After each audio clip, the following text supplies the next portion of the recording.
Iran ஜனாதிபதியினுடைய மரணம் விபத்து தொடர்பாக பலவிதமான சந்தேகங்கள் எழுப்பப்பட்டு கொண்டு வருகிறது.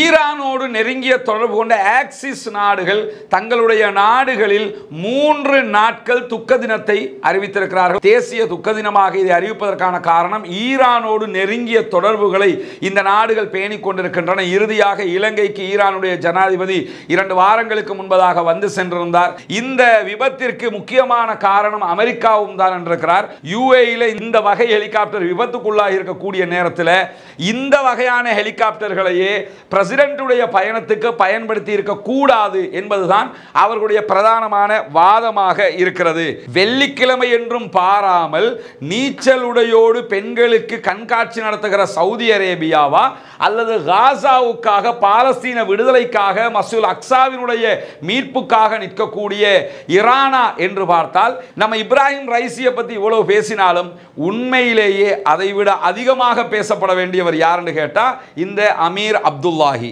ஏன்னு கேட்டா இப்ராஹிம் ரைசி மரணித்திருக்கிறார் என்கிற நிலையில காசாவுக்கான ஈரானுடைய ஆதரவு என்ன நிலை எடுக்கும்?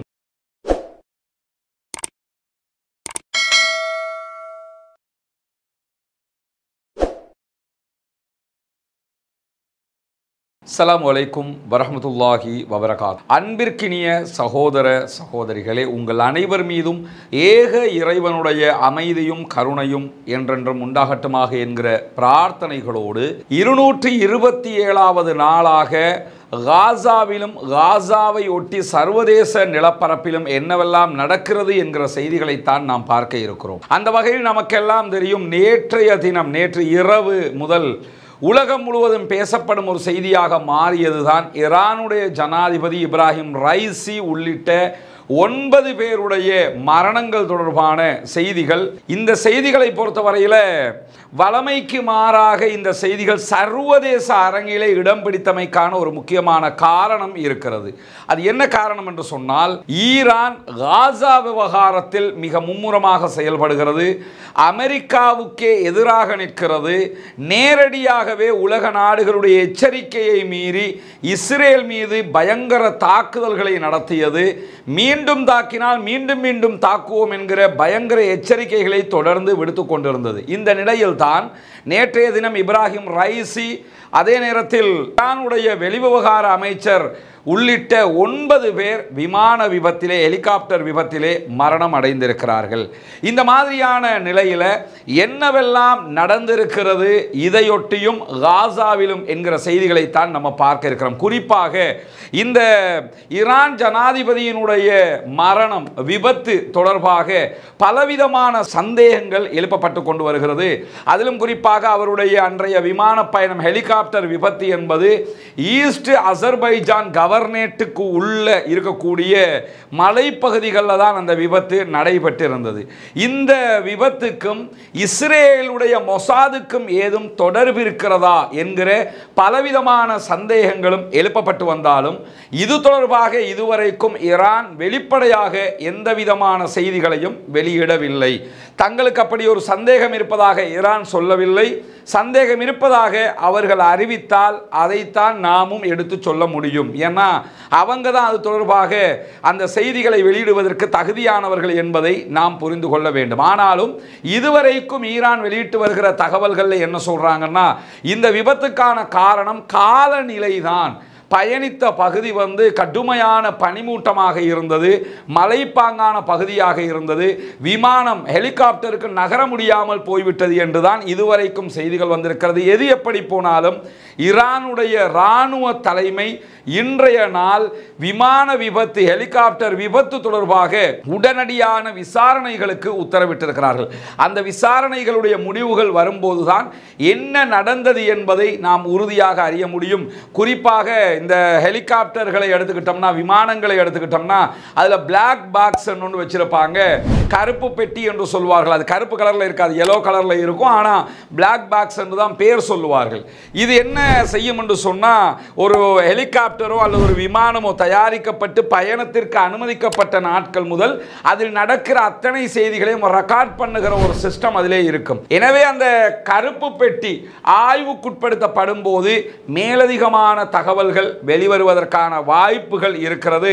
கருப்பு பெட்டி கண்டுபிடிக்கப்பட்டதா இல்லையா என்கிற தகவல்களை இதுவரைக்கும் ஈரான் உத்தியோகபூர்வமாக வெளியிடவில்லை என்பதையும் நாம் புரிந்து கொள்ள கடமைப்பட்டிருக்கிறோம். என்கிற நிலையில் என்னவெல்லாம் இதையொட்டி நடந்திருக்கிறது என்கிற செய்திகளையும் நாம் புரிந்து கொள்ள கடமைப்பட்டிருக்கிறோம். ஏன்னு சொன்னா இனி ஒரு 10 நாளைக்கு இது தொடர்பான அப்படி நடந்தது இப்படி நடந்தது என்கிற பல வீடியோக்களை நீங்கள் பார்ப்பதற்கு வாய்ப்பு இருக்கும். பல பேரும் அது சம்பந்தமாக பேசிக்கிட்டே இருப்பாங்கிறதுனால மொத்தமாக இதில் இன்றைக்கு வந்திருக்கக்கூடிய செய்திகளை புரிஞ்சுக்கிட்டோம்னா அந்த செய்திகளை எல்லாம் நீங்க ஓரங்கட்டிடலாம், உங்க டைமை சேவ் பண்ணிடலாம். என்ன நடந்திருக்கலாம் இதிலே என்பதைத்தான் நாம் புரிந்து கொள்ள வேண்டும்.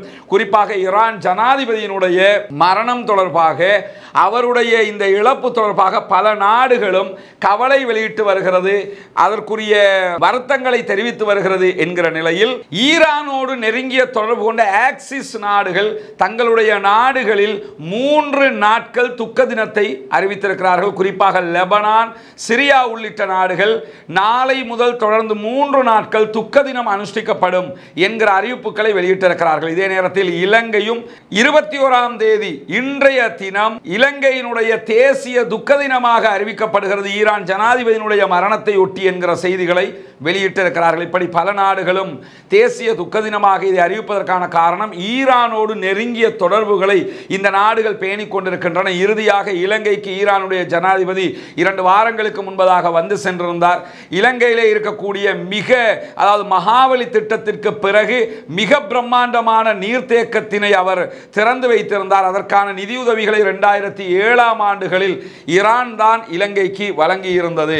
இந்த மாதிரியான சம்பவங்கள் எல்லாம் இலங்கையோடு தொடர்புபட்டிருப்பதாலும் இலங்கையும் தேசிய துக்க தினமாக நாளைய தினத்தை அறிவித்திருக்கிறார்கள் என்கிற செய்திகளும் இன்றைக்கு வெளியாகி இருக்கும் போது இந்த ஹெலிகாப்டர் விபத்துக்கான காரணங்கள் என்று வெளிப்படையாக அரசியல்வாதிகள் பேசுகிற காரணங்களும் இன்றைக்கு வெளியாகி இருக்கிறது. அதிலே குறிப்பாக முன்னாள் ஈரானுடைய வெளியுறவு அமைச்சர் சொல்லியிருக்கக்கூடிய செய்திகளில் ஒன்று என்னன்னு கேட்டால், இந்த விபத்திற்கு முக்கியமான காரணம் அமெரிக்காவும் தான் என்றிருக்கிறார். அந்த கருத்தை பொறுத்தவரையில் அவர் எதை வச்சு அதை சொல்றாருன்னு சொன்னால், அமெரிக்காவினுடைய ஈரான் மீதான பொருளாதார தடைகள் காரணமாக எங்களுக்கு இந்த வகையிலான விமானங்களுக்கு, இந்த வகையிலான ஹெலிகாப்டர்களுக்கு தேவையான உதிரி பாகங்களை வாங்குவதற்கான வாய்ப்புகள் கிடைக்கவில்லை, அதற்கான தடைகள் இருந்த காரணத்தினாலேயும் இந்த விபத்து ஏற்பட்டிருக்கலாம் என்று அவர் சொல்லியிருக்கிறார். இது ஒரு அரசியல் ரீதியிலான பார்வை மட்டுமாகத்தான் இருக்க முடியும் என்கிற நிலையில் இந்த வகையான ஹெலிகாப்டர்கள் தான் ஈரானிலே பயன்படுத்தப்பட்டு வருகிறது. குறிப்பாக இந்த வகை ஹெலிகாப்டர்கள் பெல் வகை ஹெலிகாப்டர் என்று சொல்லுவாங்க.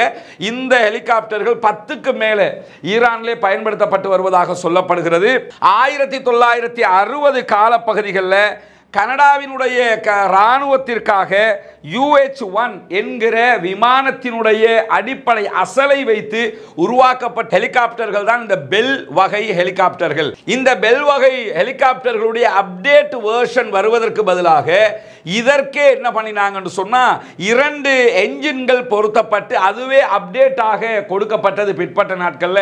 இன்றைக்கு ஈரானுடைய அதிபர் அவருடைய மரணத்திற்கு காரணமான அந்த விபத்தில் சம்பந்தப்பட்ட இந்த ஹெலிகாப்டர் கூட 2 என்ஜின்களை கொண்டது. 2 என்ஜின்கள் அவங்க எக்ஸ்ட்ரா அப்டேட் பண்ணதுக்கு பிறகு மேலதிகமாக ஏற்கனவே தயாரிக்கப்பட்ட ஒரு என்ஜின் இருக்கிற நேரத்தில் இந்த பெல் வகை விமானத்தில் 9 பேர் மட்டும்தான் பயணிக்க முடியும் என்றிருந்த நிலையில் 2 என்ஜின்கள் அப்டேட் பண்ணப்பட்டதற்கு பிறகு 12 பேர் வரை அதிலே பயணிக்க முடியும் என்கிற நிலை அறிவிக்கப்பட்டிருந்தது. எனவே ஈரானில் இருக்கக்கூடிய பெல் வகை ஹெலிகாப்டர்கள் 12 பேர் வரைக்கும் பயணிக்க முடியும் என்பதையும் நாம் புரிந்து கொள்ள வேண்டும். இப்படியான நிலையில தான் இந்த வகையான ஹெலிகாப்டர்கள் அமெரிக்கா, கனடா உள்ளிட்ட நாடுகளிலும் பயன்பாட்டில் இருக்கிறது என்பதையும் நாம் புரிந்து கொள்ள வேண்டும். அப்படி இருக்கும்போது இந்த வகையான ஹெலிகாப்டர்கள் தீயணைக்கும் பணிகளுக்கு பயன்படுத்தப்படுகிறது. அதே போல சரக்குகளை பரிமாற்றிக் கொள்வதற்கு பயன்படுத்தப்படுகிறது, ஆயுதங்களை ஏற்றிச் செல்வதற்கு பயன்படுத்தப்படுகிறது. ஈரானிலே முக்கியஸ்தர்களுடைய பயணங்களுக்காகவும் இது பயன்படுத்தப்பட்டு வருகிறது என்கிற செய்திகளையும் இன்றைக்கு பல ஊடகங்களும் குறிப்பாக அல் ஜசீராவே இந்த செய்திகளை ஒரு பட்டியலாக வெளியிட்டிருக்கிறார்கள். இந்த குறிப்பிட்ட வகை ஹெலிகாப்டர்கள் ஈரான் மீது விதிக்கப்பட்ட அமெரிக்காவினுடைய பொருளாதார தடை காரணமாக இந்த ஹெலிகாப்டர்களுக்கு வாங்குவதற்கு தேவையான உதிரிப்பாகங்கள் பார்ட்ஸ்களை எதையுமே புதிதாக அவர்களால் கொள்வனவு செய்ய முடியவில்லை என்கிற நிலையும் ஈரானுக்கு இருக்கிறது. மற்ற நாடுகளுக்கு இல்லை. ஈரானுக்கு பொருளாதார தடை காரணமாக இந்த நிலை ஏற்பட்டிருந்தது. பெல் 212 என்கிற இந்த வகையான ஹெலிகாப்டர்கள் இதற்கு முன்பதாக ஏதாவது விபத்துகளில் சிக்கி இருக்கிறதா என்று சொன்னால் 2023 கடந்த வருடம் செப்டம்பர் மாதத்தில் யுஏஇல இடம்பெற்ற கடற்கரையில் இடம்பெற்ற ஒரு விபத்தில் இப்படியான ஒரு விமானம் விபத்துக்கு உள்ளாகி இருக்கிறது, இப்படியான ஒரு ஹெலிகாப்டர் விபத்துக்கு உள்ளாகி இருக்கிறது என்கிற பதிவுகளும் இன்றைக்கு நம்ம பார்க்க முடிகிறது. எனவே கடந்த வருடம் இப்படியான ஒரு ஹெலிகாப்டர் விபத்துக்குள்ளாகி இருக்கிறது என்கிற நிலையில் ஈரானுடைய பாதுகாப்பு படை மீண்டும் இதே வகை ஹெலிகாப்டர்களை ஜனாதிபதியினுடைய பயணத்திற்கு பயன்படுத்தி இருக்கிறார்கள் என்பது ஏற்றுக்கொள்ள முடியாததாக ஈரானுடைய அதிகாரிகளாலேயே பேசப்படுகிறது. எனவே எதிர்கால விசாரணைகளில் இது ஒரு பெரிய குற்றச்சாட்டாக இடம்பெறுவதற்கு வாய்ப்பு இருக்கிறது. கடந்த வருடம் யுஏஇல இந்த வகை ஹெலிகாப்டர் விபத்துக்குள்ளாக இருக்கக்கூடிய நேரத்தில் இந்த வகையான ஹெலிகாப்டர்களையே பிரசிடென்ட்டுடைய பயணத்துக்கு பயன்படுத்தி இருக்கக்கூடாது என்பதுதான் அவர்களுடைய பிரதானமான வாதமாக இருக்கிறது. இதே நேரத்தில் இந்த வகையான பெல் 212 என்கிற வகையான ஹெலிகாப்டர்களை பொறுத்தவரையில் ஜப்பானுடைய கடலோர காவல் படை இதை பயன்படுத்தி வருகிறது. அமெரிக்காவினுடைய சட்ட அமலாக்க முகவர் நிலையம் இதை பயன்படுத்தி வருகிறது. தீயணைப்பு துறைகள் இதை பயன்படுத்தி வருகின்றன. தாய்லாந்தினுடைய தேசிய காவல்துறை, தாய்லாந்தினுடைய நேஷனல் போலீஸ் என்ன பண்றாங்கன்னு கேட்டா இந்த வகையான பெல் 212 வகையான ஹெலிகாப்டர்களை தான் பயன்படுத்தி வருகிறார்கள். எனவே ஈரானுக்கு பார்ட்ஸ் இறக்குமதி செய்வதற்கு பிரச்சனைகள் இருந்தாலும் இந்த விமானம் மற்ற பல நாடுகளிலும் பயன்பாட்டில் இருக்கக்கூடிய ஒரு விமானம். ஆனால் கடந்த வருடம் இதே வகை விமானம் விபத்துக்குள்ளாகி இருக்கும் போது அதை ஏன் ஐஆர்ஜிசி கவனத்தில் கொள்ளவில்லை என்பதுதான் இங்கு இருக்கக்கூடிய மல்டி மில்லியன் கேள்வியாக இருக்கிறது. இந்த மாதிரியான நேரத்தில் ஏற்கனவே நம்ம சொன்ன மாதிரி இந்த வகையான ஹெலிகாப்டர்கள் 10 ஹெலிகாப்டர்கள் ஈரானிடத்தில் இருப்பதாக சொல்லப்படுகிறது. துல்லியமான கணக்கு கிடையாது. ஏன்னா ஒன்ன புரிஞ்சுக்கிறங்க, ஈரானிடத்தில் இந்த வகை ஹெலிகாப்டர் எத்தனை கடற்படை கப்பல்கள் இருக்கிறது, எத்தனை ஆயுதம் எவ்வளவு இருக்கிறது என்கிற விவரங்கள் எல்லாம் ஒரு குத்து மதிப்பாக சொல்லப்படக்கூடிய தகவல்களே ஒழிய கரெக்டாக அக்யூரேட்டாக ஈரானிடத்தில் இத்தனை தான் இருக்கிறது என்பதை வெளிப்படையாக ஈரான் எங்கேயுமே வெளிப்படுத்தியது இல்லை. எனவே யாருமே அதை இவ்வளவுதான் இருக்கிறது என்று சொல்ல முடியாது. வெளிப்படையாக ஒவ்வொருத்தர கணிப்பு பிரகாரம் என்ன சொல்றாங்கன்னு சொன்னா இது 10 ஹெலிகாப்டர்கள் வரைக்கும் இருக்க முடியும். இந்த ஹெலிகாப்டர்கள் எப்போ வாங்கப்படுகிறதுன்னா இப்ப இருக்கக்கூடிய ஈரானுடைய அரசாங்க காலத்துகளில் எடுக்கப்பட்டது கிடையாது. என்னைக்கு ஷாவினுடைய ஆட்சி காலகட்டத்தில் வாங்கப்பட்ட ஹெலிகாப்டர்கள். ஷா ஆட்சியில் இருக்கும்போது வெளிப்படையாகவே இஸ்ரேலோடு ரொம்ப நெருங்கின தொடர்புல ஷா இருந்தார். இஸ்ரேலுடைய நெருங்கிய நண்பராக இருந்தார். அமெரிக்காவுடைய நெருங்கிய நண்பராக இருந்தார். அவர் வெளியேற்றப்பட்டு துரத்தி அடிக்கப்பட்டு மக்கள் புரட்சி ஏற்படுத்தப்பட்டு தான் ஈரானுடைய புதிய அரசாங்கம் உருவாக்கப்பட்டது. ஷா இருக்கும்போது ஈரானுடைய விமானப்படை ரொம்ப பலம் பொருந்தியதாக பார்க்கப்பட்டது. காரணம் என்னன்னா இந்த பெல் 212 வகையான ஹெலிகாப்டர்கள் அப்போதே அவர்களிடத்தில் இருந்ததாக சொல்லப்படுகிறது. எனவே அன்றைய நாட்களிலேயே வாங்கப்பட்ட விமானங்கள் அப்டேட் வெர்ஷனாக சில மாற்றங்களோடு வைத்துக் கொண்டிருந்திருக்கிறார்கள் என்பது இன்றைக்கு வெளியாகி இருக்கக்கூடிய முக்கியமான செய்தியாக இருக்கிறது. இப்படியான நேரத்தில் தான் ஈரானுடைய தற்போதைய கடற்படையில இத்தாலியினுடைய தயாரிப்புகளோடு இணைந்த பெல் AB212 என்கிற அப்டேட் ஹெலிகாப்டர்கள் இருப்பதாகவும் சொல்லப்படுகிறது. எது எப்படி போனாலும் பயன்படுத்தப்பட்டிருக்கக்கூடிய ஹெலிகாப்டர் பழைய மாடல் ஹெலிகாப்டர் என்கிற செய்திகள் இன்றைக்கு வெளியாகிறது. ஹெலிகாப்டர் சம்பந்தப்பட்ட விவரங்கள் இதுதான். இப்படியான நேரத்தில் இந்த விபத்துக்கான காரணங்கள்ல ஒன்றாக ஹெலிகாப்டர்ல சிக்னல் அமைப்பு இயங்கவில்லை அல்லது சிக்னல் அமைப்பு இருந்திருக்க வாய்ப்பு இல்லை என்று துருக்கியினுடைய வெளிவிவகார அமைச்சரும் இன்றைக்கு சொல்லியிருக்கிறார். துருக்கியினுடைய வெளிவிவகார அமைச்சர் இதை சொல்றதுக்கான காரணம் என்னன்னு கேட்டால், இதில் நிறைய சந்தேகங்கள் எழும்புகிறது என்பதில் மாற்று கருத்து இல்லை. ஆனால் இதுவரைக்கும் ஈரான் இந்த சந்தேகங்களை வெளிப்படையாக சொல்லலை. இனி சொல்ல வாய்ப்பு இருக்கிறது. துருக்கியினுடைய வெளிவிவகார அமைச்சர் ஏன் சொல்றாருன்னா, அசர்பைஜான் எல்லையை பொறுத்தவரையில் அசர்பைஜான் அந்த பகுதிகளுடைய வான் கண்காணிப்பில் துருக்கிக்கும் பங்களிப்பு இருக்கிறது. எனவே இதில் சிக்னல் இயங்கி இருந்தால், தங்களுக்கு ஒரு ஆபத்து வருகிறது என்பதற்கான சிக்னலை இருந்திருந்தால், சிக்னல் இயங்குகிற ஆட்டோமேட்டிக் சிஸ்டம் இருந்திருந்தால், ஆட்டோமேட்டிக்காக ஈரான் அதிபர் பயணிக்கிற இந்த ஹெலிகாப்டர்ல சிக்னல் வெளியாகி இருக்கும். எனவே உடனடியாக துருக்கி அதை அனுமானித்திருக்க வாய்ப்பு இருக்கிறது என்கிறது துருக்கியினுடைய அரசாங்கம்.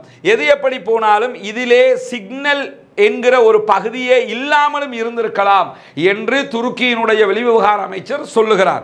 துருக்கியினுடைய வெளிவிவகார அமைச்சருடைய கருத்து பிரகாரம் இதில் சிக்னல் அமைப்பே இல்லை என்று சொன்னால், அப்படியான ஒரு ஹெலிகாப்டரை என்ன விதத்தில் பயன்படுத்தினார்கள் என்கிற இன்னும் ஒரு கேள்வியும் எழும்பும் என்பதிலே மாற்று கருத்தில்லை. எது எப்படி போனாலும் இந்த ஹெலிகாப்டர் எந்த இடத்திலே கரெக்டாக விழுந்திருக்கிறது என்பதை துருக்கியினுடைய ட்ரோன்கள் தான் கண்டுபிடித்தன என்பதையும் நாம் புரிந்து கொள்ள வேண்டும். துருக்கியினுடைய வெளிவிவகார அமைச்சர் இப்படியான ஒரு செய்தியையும் இன்றைக்கு வெளியிட்டிருக்கிறார். இந்த நிலையில் விமான ஆய்வாளராக இருக்கிற கைல் பெய்லி என்பவர் மிக முக்கியமான சில செய்திகளை இந்த விவகாரத்தில் வெளியிட்டிருக்கிறார். அது தொடர்பான செய்திகளை அல் ஜசீரா ஒரு தொகுப்பாக தந்திருக்கிறார்கள். குறிப்பாக இந்த வரைபடத்தை நீங்க பார்க்க முடியும். இந்த வரைபடத்தில் இங்க இதுதான் ஈரானுடைய எல்லை, இங்க ஈராக் இருக்கிறது, இங்க டர்க்கி இருக்கிறது. இந்த ஈரானுடைய இந்த படத்தை பார்த்தீங்கன்னா இந்த பகுதிகளில் தான் இந்த விமான விபத்து நடைபெற்றிருக்கிறது என்பதை சுட்டிக்காட்டக்கூடிய ஒரு படமாக இருக்கிறது. இந்த நேரத்தில் அல் ஜசீரா ஆய்வாளராக இருக்கக்கூடிய விமான ஆய்வாளராக இருக்கக்கூடிய கைல் பெய்லி அவரிடத்தில் எடுத்துக்கொண்ட தகவல்களை வெளியிட்டிருக்கிறார்கள். இதுதான் அந்த ஹெலிகாப்டருடைய மேலதிக படம். இதில் நீங்க பார்த்தீங்கன்னு சொன்னா, நான் ஏற்கனவே சொன்ன மாதிரி 2 பிளேடுகள் காணப்படும். இது ஒரு பிளேட், இங்க ஒரு பிளேட் இருக்கும். இந்த மாதிரி 2 பிளேட் இருக்கும். இந்த தயாரிப்பு, இந்த பிளேடுகளை தயாரிக்கிறது கூட யுஎஸ், அமெரிக்கா தான் தயாரிக்கிறது என்று சொல்லப்படுகிறது. இப்படியான நேரத்தில் இதை வைத்து என்ன நடந்திருக்கும் என்கிற செய்திகளை பொறுத்தவரையில் கைல் பெய்லி என்கிற ஆய்வாளர் சொல்லுகிறார், ஹெலிகாப்டர்களில் பைலட்டிடம் இருந்தோ அல்லது மற்றொரு விமான குழுவிடம் இருந்தோ அவசரமான அழைப்பு எதுவும் கிடைக்கவில்லை. அப்படி கிடைத்திருந்தால் கடுமையான கட்டுப்பாட்டு சிக்னல் எமக்கு கிடைத்திருக்க வாய்ப்பு இருக்கிறது. அப்படி எதுவுமே நமக்கு வரவில்லை என்கிறார். அதாவது இதுல இருந்து சிக்னல் வரல, சிக்னல் வந்திருந்தா எங்களுக்கு கிடைச்சிருக்கும்னு ஆல்ரெடி துருக்கி சொல்றாங்க. அதுக்கான காரணம் என்ன சொல்றாங்கன்னா, இதுல சிக்னல் சிஸ்டமே கூட இல்லாமல் இருந்திருக்கலாம்ங்கறாங்க. அது இனிமே தான் கண்டுபிடிக்கப்படும். ஆனால் இருந்திருந்தாலும் சிக்னல் எங்களுக்கு கிடைச்சிருக்கணும், ஏன் கிடைக்கல என்ற ஒரு கேள்வி கேட்கிறாங்க. அதே மாதிரி இந்த விமானங்கள் தொடர்பாக, ஹெலிகாப்டர் தொடர்பான ஆய்வாளர் கைல் பெய்லி சொல்லும்போது அவர் சொல்லுகிற கருத்தை அல் ஜசீரா எடுத்து சொல்றாங்க. இதிலே சிக்னல் வெளிப்பட்டிருந்தால் கண்டிப்பாக எங்களுக்கு ஒரு எஃபெக்ட் நடக்க போகுது, சிக்னல் கிடைச்சிருந்தா அந்த இடத்தை உடனே ட்ரேஸ் பண்ண வாய்ப்பு இருக்கிறது. அப்படி எந்த சிக்னலும் கிடைக்கல. அதே நேரத்தில் ஒரு ஹெலிகாப்டருக்கு பறந்து கொண்டிருக்கும் போது நடுவான்ல ஏதாவது சிக்கல் ஏற்பட்டால் விமானி முதலாவதாக பைலட் என்ன பண்ணுவார் என்று சொன்னா, அதை பறக்க வைக்கிறதுக்கு தான் ட்ரை பண்ணுவார். ஏதாவது பறந்துகிட்டு இருக்கும்போது ஏதாவது சிக்கல் வருதுன்னு அவருக்கு தெரிஞ்சாலும் அவர் முதல்ல என்ன பண்ணுவாராம் என்று கேட்டால், எப்படியாவது அதை நகர்த்திட முடியுமா என்று தான் அவர் முயற்சி செய்வார். இல்லை என்று சொன்னாதான் தகவல் தொடர்புகளை நமக்கு அறிவிப்பார். மற்றவங்களுக்கு என்ன செய்வார் என்று கேட்டால், எங்களுக்கு இப்படி ஒரு சிக்கல் இருக்குங்கிறத 2வது தான் அறிவிப்பார். எனவே நாங்கள் அடிப்படையாக எந்த விதமான சிக்னலும் எங்களுக்கு கிடைக்கல என்கிறத வைத்து பார்க்கும்போது இந்த விமானத்தில் இருந்த பைலட் என்ன செய்திருக்கலாம் என்று சொன்னால், இந்த ஹெலிகாப்டரை எப்படியாவது தரையிறக்க முயற்சி செய்திருக்கலாம் அல்லது பறக்க வைத்து கொண்டே இருந்திருக்கலாம். ஏதாவது ஒரு ட்ரை அவர் 2ல் 1 பண்ணியிருப்பார். உடனடியாக தரையிறக்கிடுவோம் என்று முயற்சி செய்திருப்பார், அல்லது பறந்து போக வேண்டிய இடத்துக்கு போயிடுவோம் என்று இந்த 2 விஷயங்களை அவர் முயற்சி செய்திருப்பார். எது எப்படி போனாலும் இந்த 2 முயற்சியும் தோல்வி அடைந்திருக்கிறது. இதை சொல்லுகிற அந்த ஆய்வாளர் என்ன சொல்றாருன்னா, இந்த விமானம் 2ஆக உடைந்திருக்கிறது என்கிறார். இந்த ஹெலிகாப்டர் விழுந்து வெடிச்சதுல 2ஆக உடைஞ்சிருக்குது. அதற்கான காரணத்தை அவர் எப்படி சொல்றாருன்னு கேட்டா, ஹெலிகாப்டரை தரையிறக்கிறதுக்கு பைலட் முயற்சி செய்கிற நேரத்தில் அவர் ட்ரை பண்ணிக்கிட்டே இருந்திருப்பார். இங்க 2 பிளேட் இருக்கிறது, இதை வைத்து அவர் எப்படியாவது ஒன்னோ தரையிறக்க முயற்சி பண்றப்பார் அல்லது தொடர்ந்து பயணிக்கிறதுக்கு முயற்சி பண்ணிருப்பாரு. இப்படி நடக்கும்போது ஏரோடைனமிக் விசை, இதுல அவர் ட்ரை பண்ணும்போது ஏரோடைனமிக் விசை ஏற்பட்டிருக்கும். அந்த விசையை பயன்படுத்தும் போது அது 2ஆக உடைந்திருக்கும். ஏன்னா இவர் ட்ரை பண்ணிக்கிட்டே இருந்தார்னு சொன்னா ஹெலிகாப்டர் சுழல ஆரம்பித்து விடும். நீங்க ஹெலிகாப்டர் விபத்துகள் வீடியோக்கள் நீங்க பார்க்கும்போது புரிஞ்சிருப்பீங்க. ஹெலிகாப்டர்கள் விபத்துகள்ல சிக்கும் போது ஹெலிகாப்டர் அப்படி சுழல ஆரம்பிச்சிடும். 360 டிகிரியில அது அப்படியே டேர்ன் பண்ணி சுத்திக்கிட்டு இருக்க ஆரம்பிச்சிருக்கும். அது ஏரோடைனமிக் விசை என்று சொல்லி அதை இந்த ஆய்வாளர் சொல்றாரு. அந்த ஏரோடைனமிக் விசை ஏற்பட ஆரம்பித்து விட்டால் அது 2ஆக உடைந்து விடும். அப்படித்தான் இந்த ஹெலிகாப்டரும் 2ஆக உடைந்திருப்பதற்கு வாய்ப்பு இருக்கிறது. அதே நேரத்தில் அவர் இன்னொரு செய்தியும் என்ன சொல்றாருன்னு கேட்டா, இந்த ஹெலிகாப்டர் இயங்காமல் தொழில்நுட்ப கோளாறு ஏற்படுவதற்கு காரணமாக இன்னொன்றும் நடைபெற்றிருக்கலாம். அது எதுவாக இருக்கலாம் என்று சொன்னால், இந்த பின்பகுதியில் இருக்கக்கூடிய ஹெலிகாப்டரினுடைய இந்த பிளேட் வர்க் பண்ணாமல் மக்கர் பண்ணி இருக்கலாம். இந்த பிளேட் இருக்குதா இல்லையா, இந்த பின்பகுதியில் இருக்கக்கூடிய சிறகுகள், அந்த சிறகுகள் வர்க் பண்ணாமல் இருந்திருக்கலாம். அதுல தொழில்நுட்ப கோளாறு ஏற்பட்டிருந்தாலும் ஏரோடைனமிக் சுழற்சி ஏற்பட ஆரம்பித்துவிடும். அப்படி ஏற்பட்டால் இது சுற்றுச்சுழல ஆரம்பித்துவிடும். அதனால் கூட விழுந்து 2ஆக இது உடைந்திருக்கலாம் என்கிறார் இந்த விமானங்கள் தொடர்பான, இந்த ஹெலிகாப்டர் தொடர்பான ஆய்வாளர் என்கிற செய்திகளையும் இன்றைக்கு அல் ஜசீரா வெளியிட்டிருக்கிறது. எது எப்படி போனாலும் அந்த பகுதிகளில் இருந்த சூழல், அதே நேரத்தில் காலநிலை இந்த விபத்துக்கு அடிப்படை காரணமாக இருக்கலாம் என்பதுதான் இதுவரைக்கும் சொல்லப்படுகிறது.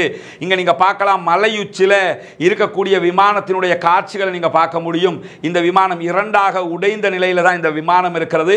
இதிலே பயணித்த அனைவருடைய உடல் பாகங்களும் ஜனாசாக்களும் மீட்கப்பட்டிருக்கிறது என்கிற செய்திகளும் இன்றைக்கு வெளியாகி கொண்டிருக்கு. அதெல்லாம் நீங்க பார்த்திருப்பீங்க. அதே நேரத்தில் இந்த விமானம் வெடித்து சிதறுகிற காட்சி என்ற ஒரு வீடியோ பரப்புறாங்க. அது ஃபேக் வீடியோ, அது நெஜ வீடியோ கிடையாது. ஏன்னா இந்த ஹெலிகாப்டர் விபத்துக்குள்ளாகிற நேரம் இருட்டான நேரம். அதை வீடியோ பிடிச்ச மாதிரி ஒருத்தர் வீடியோவில் அது வெடிச்சு செதறத வீடியோ பண்ணின மாதிரி காட்சி வடிவமைக்கப்பட்டிருக்கிறது. அப்படியான ஒரு நிலை இருந்திருந்தால் எங்க இது அக்யூரேட்டாக விழுந்திருக்கிறது என்பதை உடனடியாக போய் பார்த்து ஆட்களை மீட்டெடுப்பதற்கான முயற்சிகளை ஈரானுடைய ராணுவம் செய்திருப்பாங்க. அதற்கு எந்த வாய்ப்புகளும் கிடைக்கவில்லை. எனவே இந்த மாதிரி பொய்யான வீடியோக்களை பரப்புறதுனால எந்த நலவும் ஏற்படாது என்பதையும் நாம் புரிந்து கொள்ள வேண்டும். இப்படியான நிலையில ஈரானுடைய ஜனாதிபதி இப்ராஹிம் ரைசியோடு யாரெல்லாம் பயணித்தார்கள், அவர்கள் யார் என்பதையும் நாம் புரிந்து கொள்ள வேண்டும். ஒரு விஷயத்தை இதில் விளங்கிக்கிறங்க. இது காசா ஒட்டிய பிரச்சனைகளோடு ஈரான் தலையிட்டு இருக்கிறது. ஈரான் காசா விவகாரத்தில் 100% பங்களிப்பை கொடுக்கிறது என்கிற வகையில், இந்த சம்பவத்தோடு சம்பந்தப்பட்டவர்கள் என்கிற வகையில் தொடர்ந்து நம்ம இவங்க தொடர்பான செய்திகளை சொல்லி வர்றோம். இதில் நம்ம ஷியா சன்னி என்கிற வேறுபாட்டை பார்த்து மார்க்க ரீதியிலான பிளவுகளை சுட்டிக்காட்டி இந்த செய்திகளை எங்கேயுமே சொல்லலை. மார்க்க ரீதியாக நமக்கும் அவங்களுக்கும் மாற்று கருத்துக்கள் இருக்கலாம், அது வேற விவகாரம். ஆனால் இந்த விவகாரத்தில் முழுக்க முழுக்க காசாவுக்காகவே நின்ற ஒரு நாட்டினுடைய ஜனாதிபதி கொல்லப்பட்டிருக்கிறார். எனவே இதை குறை மதிப்புக்கு உட்படுத்தாதீர்கள். நம்முடைய இந்த மாதிரியான சிந்தனைகளை வச்சு அவங்களுடைய மரணத்தை நம்ம கேவலப்படுத்தவோ அசிங்கப்படுத்தவோ அது தொடர்பான செய்திகளை குறை மதிப்புக்கு உட்படுத்தவோ கூடாது. ஏன்னு கேட்டா, அத்தனை பேரும், அத்தனை அரபு நாடுகள், 56 இஸ்லாமிய நாடுகள் உலகத்தில் இருக்கிற நிலையில இவர்கள் தான் வெளிப்படையாகவே அவர்களுடைய ஆக்சிஸ் கண்ட்ரிஸ் உடைய ஆதரவோடு காசாவுக்காக நிற்கிறார்கள். நம்ம பார்வை என்னன்னா, யாரு காசாவுக்காக நிற்கிறாங்க? வெள்ளிக்கிழமை என்றும் பாராமல் நீச்சலுடையோடு பெண்களுக்கு கண்காட்சி நடத்துகிற சவுதி அரேபியாவா, அல்லது காசாவுக்காக, பாலஸ்தீன விடுதலைக்காக, மஸ்ஜிதுல் அக்ஸாவினுடைய மீட்புக்காக நிற்கக்கூடிய ஈரானா என்று பார்த்தால், ஈரானை நாம் அரசியல் ரீதியாக இந்த விவகாரத்தில் அவர்களுடைய ஆதரவை ஆதரிக்கிறோம் என்பதிலே எந்த மாற்று கருத்தும் இல்லை. ஆன்மீக பார்வை இதில் இல்லை. ஆன்மீக ரீதியாக அவர்களுடைய ஆன்மீகத்தை நம்ம ஏற்றுக்கிறவே இல்லை, அதுல மாற்று கருத்து கிடையாது. ஆனால் அரசியல் ரீதியாக இவர்கள் நீச்சலுடைய பெண்களை வைத்து கண்காட்சி நடத்துகிற நேரத்தில் அவர்கள் காசாவுக்காக வந்து நின்றிருக்கிறார்கள், நின்று கொண்டே இருக்கிறார்கள். எனவே இதிலே நாம் அரசியல் ரீதியாக யார் பக்கம் நிற்கப் போகிறோம் என்கிற கேள்வி மிக முக்கியமானது என்கிற நிலையில் இந்த விமானத்தில் பயணித்தவர்களில் மிக முக்கியமான 2 பேர். அதிலே ஒருவர் இப்ராஹிம் ரைசி, இரண்டாவது நபர் இவர். இந்த இருவர்களையும் பற்றிய சில குறிப்புகளை சுருக்கமாக நம்ம தெரிஞ்சு கொள்ள வேண்டியிருக்கிறது. காரணம் என்னன்னா, இதிலே பயணித்தவர்கள் மிக முக்கியமானவராக இருப்பவர் ஈரானுடைய ஃபாரின் மினிஸ்டர் அப்துல்லாஹி. இவரை பற்றி நான் இரண்டாவது மிக முக்கியமான சில செய்திகளை சொல்ல இருக்கிறோம். அதே நேரத்தில் இது அல்லாமல் பயணித்தவர்கள் மிக முக்கியமானவர் மாலிக் ரஹ்மதி. இவர் யார் என்று சொன்னால் ஈரானுடைய ஈஸ்ட் அசர்பைஜான் மாகாணத்தினுடைய கவர்னராக இருக்கிறார். அதே நேரத்தில் ஆயத்துல்லா முகமது அலி அல் ஹஷீமி என்கிறவர் இதிலே பயணித்திருந்தார். இவர் யார் என்று சொன்னால் ஈரானுடைய சுப்ரீம் லீடர் என்கிற ஆயத்துல்லா கொமைனியினுடைய ரெப்ரசன்டேட்டிவாக இருக்கிறார் ஈஸ்ட் அசர்பைஜானுக்கு. இதுவல்லாமல் 4 பேர் அதிலே மேலதிகமாக பயணித்திருக்கிறார்கள். மொத்தம் 7 முக்கியஸ்தர்கள் இதிலே பயணித்திருக்கிறார்கள். இதிலே பயணித்த இந்த இப்ராஹிம் ரைசி, ஈரானுடைய அதிபர் இப்ராஹிம் ரைசியை பொறுத்தவரையில் 63 வயதில் இவர் தற்போது உயிரிழந்திருக்கிறார். ஈரானுடைய மிக உயர்ந்த சுப்ரீம் லீடராக ஈரான் எப்படி வச்சிருக்கிறாங்கன்னா, ஆன்மீக தலைவர் என்று சொல்லி ஆயத்துல்லா கொமைனி என்கிற ஒருவரை வைத்திருக்கிறார்கள். இந்த கொமைனி என்கிறது ஒரு கதாபாத்திரமாக பார்க்கப்படுகிறது. அடுத்த இடத்துக்கு யார் அவருடைய மரணத்துக்கு பிறகு இன்னொருவர் அந்த இடத்துக்கு வந்தார்னா அவர்தான் ஆயத்துல்லா அலி கொமைனி என்று சொல்லி பார்க்கப்படுவார். அப்படி ஒரு சுப்ரீம் லீடர் என்று சொல்லி ஆன்மீக ரீதியாக அவர்கள் ஏற்றுக்கொண்டிருக்கிற சித்தாந்தத்தின் பிரகாரம் அவர்கள் வைத்துக் கொண்டிருக்கிறார்கள். அந்த நடைமுறையை தான் அரசியல் ரீதியாகவும் அவர்கள் பயன்படுத்துகிறார்கள். எனவே ஜனாதிபதியே ஈரானில் இருந்தாலும் அதற்கு மேல் உச்சகட்ட பதவியில் இருக்கக்கூடியவர் தான் சுப்ரீம் லீடர் ஆயத்துல்லா கொமைனி. இப்ப இருக்கிற ஆயத்துல்லா அலி கொமைனி உயிரிழந்தால் அந்த நேரத்தில் இவர் இருந்திருந்தார்னா அடுத்த ஆயத்துல்லா அலி கொமைனியாக சுப்ரீம் லீடராக இவர்தான் வந்திருப்பார் என்று பேசப்படுகிற அளவுக்கு செல்வாக்கு மிக்கவராக இவர் இருந்திருக்கிறார். அதே நேரத்தில் ரைசி ஜனாதிபதியாக ஆகுவதற்கு முன்பதாக ஈரானுடைய நீதித்துறை, அதே நேரத்தில் மத ரீதியிலான உயர் அடுக்குகளில் எல்லாம் பல பதவிகளை வகித்த ஒருவராக பார்க்கப்படுகிறார். 1989 தெஹரானில் துணை வழக்கறிஞராக பணியில் அமர்த்தப்பட்ட இவர் படிப்படியாக உயர்ந்து ஜனாதிபதியாக மாறியிருந்தார். 2017 ஆண்டு முதல் தடவை ஜனாதிபதி தேர்தலில் போட்டியிட்டவர், அதிலே தோல்வி அடைந்தார். பிறகு 2021 வெற்றி பெற்றிருந்தார். வெற்றி பெற்றிருந்த நிலையில் தான் அவருடைய வெற்றிக்கு பிறகு அவர் தன்னுடைய வெளிவிவகார அமைச்சராக இவரை நியமித்திருந்தார் என்கிறதையும் நாம் இங்க புரிஞ்சுக்கிற வேண்டி இருக்கிறது. அதே நேரத்தில் அவரோடு பயணித்த அடுத்த முக்கியமான நபராக இருப்பவர் வெளிவிவகார அமைச்சராக இருந்த அமீர் அப்துல்லாஹி. மிக முக்கியமாக நம்ம பேசப்படுகிற ஒருவராக இப்ராஹிம் ரைசி இருக்கிறார். இந்த காசா விவகாரத்தினால தான் இவ்வளவு தூரம் நம்ம அவங்கள பற்றியே பேசிக்கிட்டு இருக்கிறோம், வேற எந்த ஒன்றும் கிடையாது. அப்படி இருக்கும்போது நம்ம இப்ராஹிம் ரைசியை பற்றி இவ்வளவு பேசினாலும் உண்மையிலேயே அதைவிட அதிகமாக பேசப்பட வேண்டியவர் யாருன்னு கேட்டால் இந்த அமீர் அப்துல்லாஹி. ஏன்னு கேட்டால் இவர் தான் வந்து ஈரானுடைய இப்போ இருக்கிற ஈரான் இருக்கிற சர்வதேச மட்டத்தில் பார்க்கப்படுகிற ஒரு ஈரான், இந்த ஈரானுடைய கட்டமைப்புக்கு மிக முக்கியமானவராக பார்க்கப்படுகிறவர் அமீர் அப்துல்லாஹி. இவர் யாருன்னு சொல்லி பார்த்தீங்கன்னா 60 வயது. இவருக்கும் இப்ராஹிம் ரைசிக்கும் இடையில 3 வயதுகள் தான் வித்தியாசம். இந்த அமீர் அப்துல்லாஹி 1997 முதன்முறையாக ஈரானுடைய வெளியுறவு அமைச்சகத்தில் பல பதவிகளை வகித்திருக்கிறார். அங்கே ஆரம்பித்தவர் 1997 ஆரம்பித்தவர் பல பதவிகளை வகித்திருக்கிறார். இதே நேரத்தில் பஹ்ரைனுக்கான ஈரானுடைய தூதுவராகவும் செயல்பட்டிருக்கிறார். அரபு நாடுகள் மற்றும் ஆப்பிரிக்க நாடுகளுக்கான விவகாரங்களுக்கான துணை வெளியுறவு அமைச்சராகவும் கடந்த காலங்களில் இவர் பதவிகளில் அமர்ந்திருக்கிற அதே நேரம் இவர் இப்ராஹிம் ரைசி ஜனாதிபதியாக தேர்ந்தெடுக்கப்பட்டதற்கு பிறகு வெளிவிவகார அமைச்சராக இவர் நியமிக்கப்பட்டிருந்தார். இப்படி நியமிக்கப்பட்டிருந்தவர் சீனாவினுடைய தலையீட்டில் சவுதி அரேபியாவினுடைய பேச்சுவார்த்தைகளில் கலந்து கொண்ட முக்கியஸ்தராக பார்க்கப்படுகிறார்.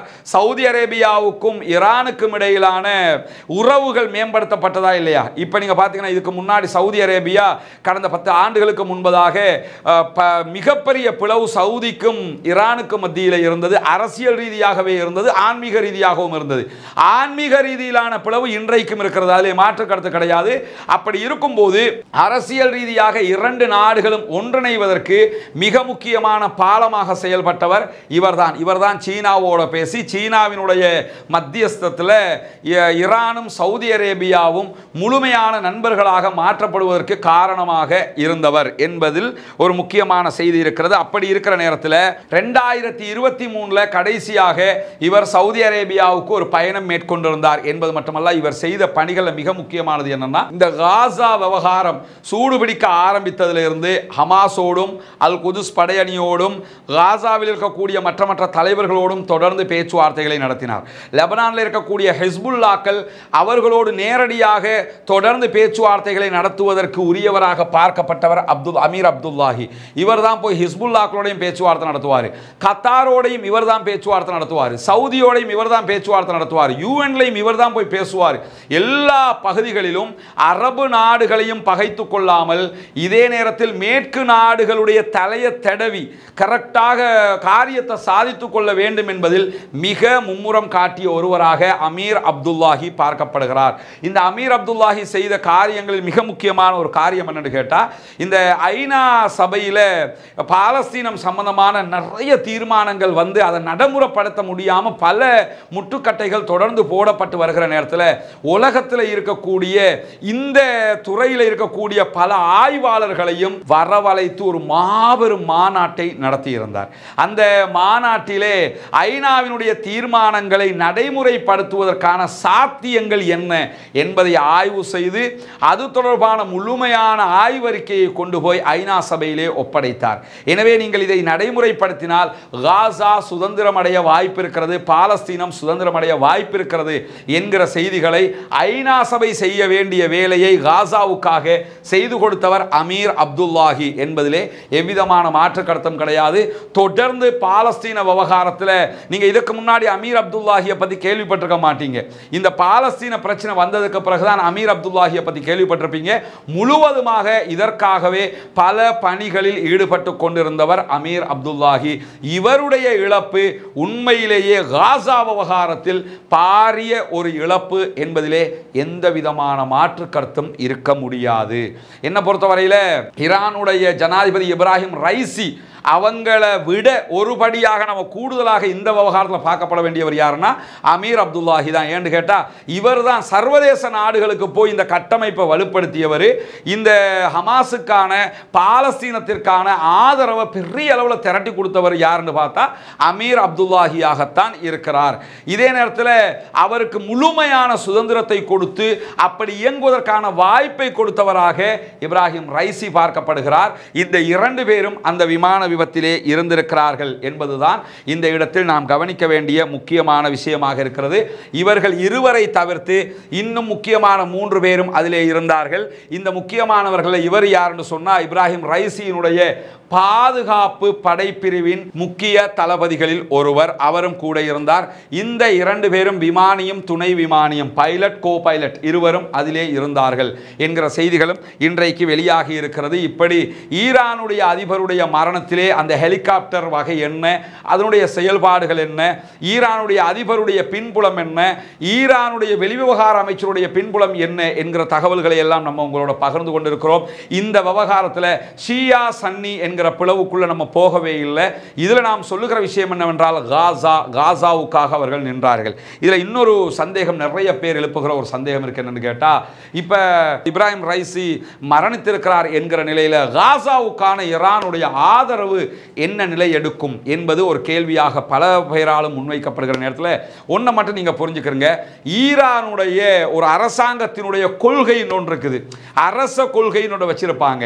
இதே நேரத்தில் தனிப்பட்ட நபர்களுடைய கொள்கையும் இருக்கும். ஈரானுடைய அரச கொள்கை என்னன்னு கேட்டா, நாங்கள் பாலஸ்தீனத்திற்காக நிற்போம் என்பதுதான் அவர்களுடைய அரச கொள்கையாகவே அவங்க வச்சுக்கிட்டு இருக்கிறாங்க.